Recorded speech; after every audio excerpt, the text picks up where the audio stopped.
The School of Life is a YouTube channel, online business, and physical school that professes to teach people about philosophy and emotional intelligence, but unfortunately, they fall far short of their own standard to the point it's almost offensive. The problem with the School of Life is threefold. They pretend to be unbiased, they are selling a shallow, narrow view of philosophy, and they are relentless profiteers in the worst possible way.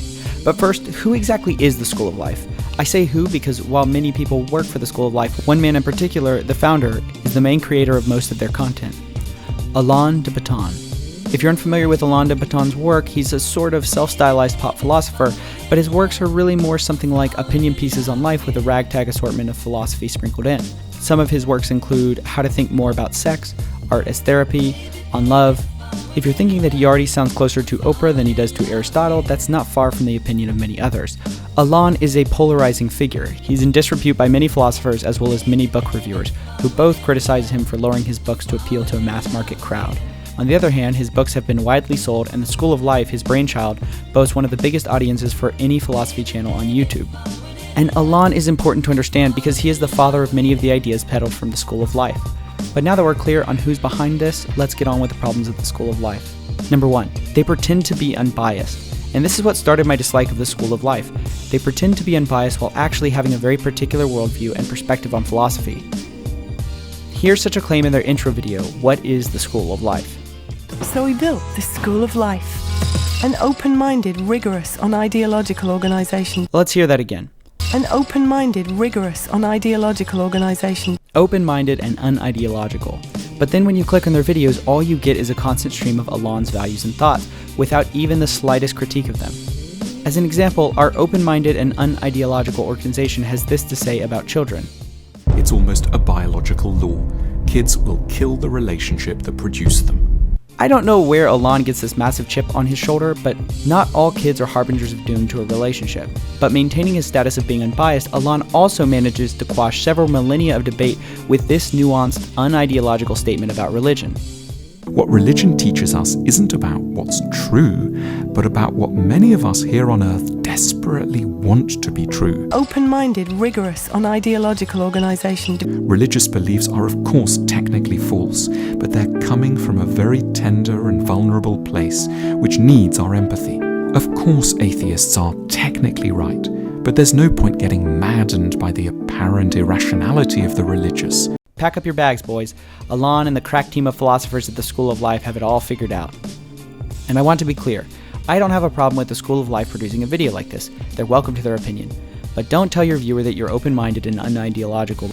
So while the School of Life claims to be unbiased, they make videos that give a singular, narrow, ideological answer to some of the most important philosophical questions. At their best, this means they're self-deceptive in saying that they are unbiased. At worst, they are deliberately misleading their audience in order to gain the appearance of objectivity. And in this one point, I think Alain just might be a philosopher, in the definition of Nietzsche himself. Nietzsche had this to say about philosophers and their prejudices. Philosophers, they're all advocates who do not wish to be regarded as such, generally astute defenders also of their prejudices, which they dub as truths. Problem 2. They are selling bad philosophy. They do this by delivering a shallow, reductionist viewpoint that lets people stoke a sense of pseudo-intellectualism and spares them from the pains of contradiction to be found in many worldviews. Many defenders of the School of Life might say that they are best viewed as an introduction to philosophy, and a 7-minute video on Plato can't possibly be expected to carry everything that he said. And I would agree with you, but that's not what bothers me about the School of Life's work. The problem is, instead of conveying a true, albeit simplistic view of the philosopher's ideas, many times instead they extract a philosopher's ideas and mash them into their viewpoint until they resemble some sort of self-help nonsense, which is not at all how the philosopher's work was meant to be taken. For example, with Plato, they contort him into a dating coach, offering the following relationship advice. Second big idea, let your lover change you. That sounds weird if you think that love means finding someone who wants you just the way you are.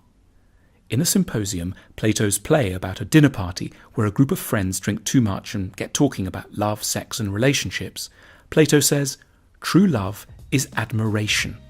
And on the surface it seems like, well, yeah, maybe Plato did say that, but the point is they're totally contorting the author's work and achievements. Plato's major contribution to philosophy were his theories of form, dialectical method, and political theories, not his thoughts on the ladies. If you're going to reduce a philosopher down to 7 minutes, at least fill it with their major contributions to the philosophical world. And sometimes they do worse than this. In this video, Alain completely misunderstands the mind-body problem, which is the question of how our mental thought and consciousness controls our physical body. Completely missing this, instead, Alain explains that wow, it's a darn shame that everyone judges you so much on your looks instead of what's in your head. The so-called mind-body problem is one of the greatest and most quietly painful conundrums in philosophy. The problem is rooted in the fact that in the eyes of other people, all of us are automatically and stubbornly associated with our bodies, which includes, of course, our faces.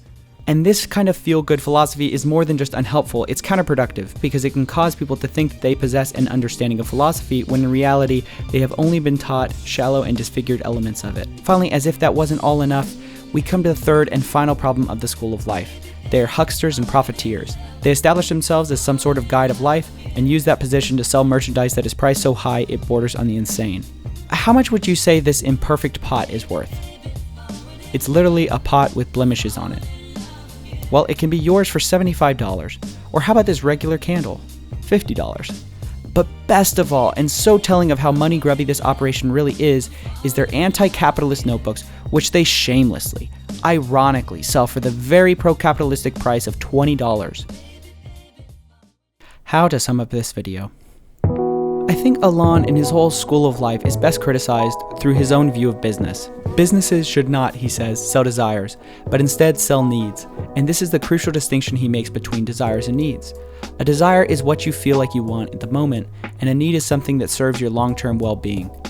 And I think you're right, Alain, so why in the world are you selling a Who Should You Be With card game for $15? I guess that doesn't fall under the needs section for most people. And the same is true for their actual content.